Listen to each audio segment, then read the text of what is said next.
Welcome everybody to the Scale Up Show. This is your host Ryan Staley, and I have a very special guest with me today. I have Thierry Soudee. He actually came to the US for his first job after school at 23, spent 10 years in the CPG industry, and consulting in both US and Europe before founding UpClear in 2008. Something that's really cool about what he's done is he hasn't raised any external capital, so he's bootstrapping, which hashtag respect for that. He's been listed on the Inc. 5000 for 8 consecutive years from 2014 to 2021. On top of it, too, he's got a really cool solution that's revenue management SaaS, which I would love to get into so everybody knows what that is. And on top of it, he is an avid runner with an amazing story around, and now he participates in marathons for New York and Paris every year. What's up, Terry? How's it going, man? Hey Ryan, thank you, and happy to be here. I've listened to a few of your podcasts, and it's always great to listen to peers and share common challenges for sure. Yeah, well, thanks for being on, and you have some amazing stories to share as well. So, how much time during the week do you spend on product, just looking at product and your software? Yeah, so I mentioned at the beginning that we're coming back to the product. We've upgraded our platform recently in the past 2 years. So with that project, our tech team has tripled in the past 2 years. That's exciting because you think in SaaS you develop and you're done. That's not the case. You need to adopt the latest tech. You need to continue to innovate and work on performance and features. So recently I've spent much more time, which I enjoy, with the team on the product. And then, so what would you say is your ninja skill? Your one skill that you think, I'm sure you have many skills, obviously, to get to where you're at, but what would you say is your ninja skill? Something that you do absolutely amazing, that you're really proud of? So we serve clients globally, so the requirements are very different one from the other, and so it's difficult to keep the page that you're working on pretty simple to use for everyone. And we've managed that, but also to scale, what we've done is we've also maintained one single software. We've said no to customization. It's easy to say, okay, client, I'm going to develop that for you, and it'll work perfectly for you. We've kind of said no to that, and in the end we've been able to grow consistently thanks to that, I think. Excellent. Well, that's amazing discipline, really high level. And in 2 sentences or less, what does your solution do exactly? Right, so we are UpClear. Our software has a name called Blue Planner, and it's a vertical SaaS, so we work in the CPG space.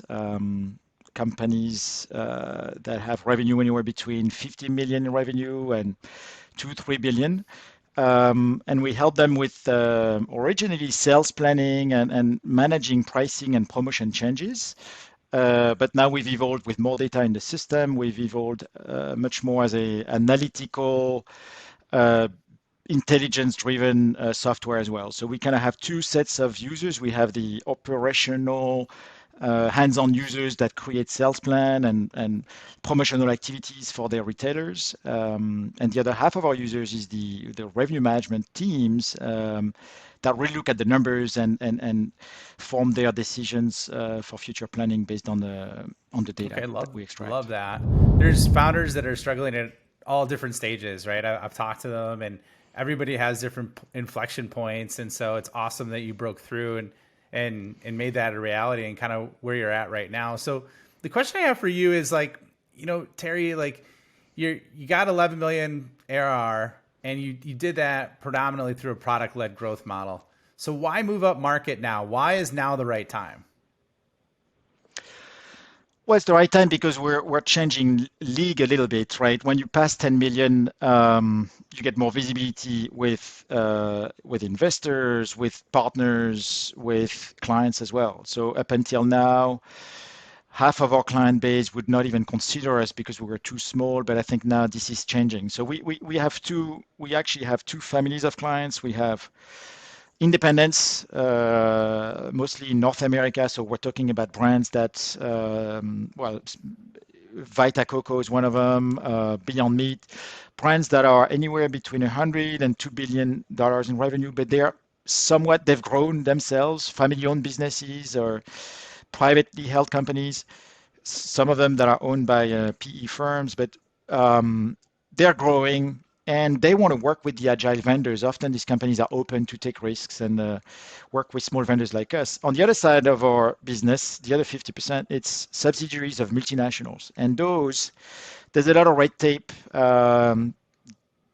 getting through, takes months. Recently, we won a big account in Asia, but the sales cycle was 2 years. And then all of that complexity. But as you get bigger, when you get closer to 10 million, etc., you're able to have your SOC reports. You're able to have a legal support that you wouldn't have before, and also just the credibility that you didn't necessarily have. So the question of, how many employees do you have, or are you guys certified for this, or what are your security protocols, etc., we tick the box, and so it's much easier. And so it's the right time, I think, now to just we feel more confident that we can win those big RFPs, and move up market, and that's how we can grow, right? Something really cool that you did is marathons, and I know we talked a little bit earlier about how it was transformative with some of the things that you're doing. So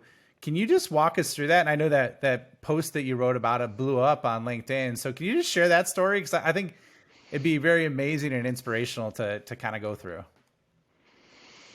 Yeah.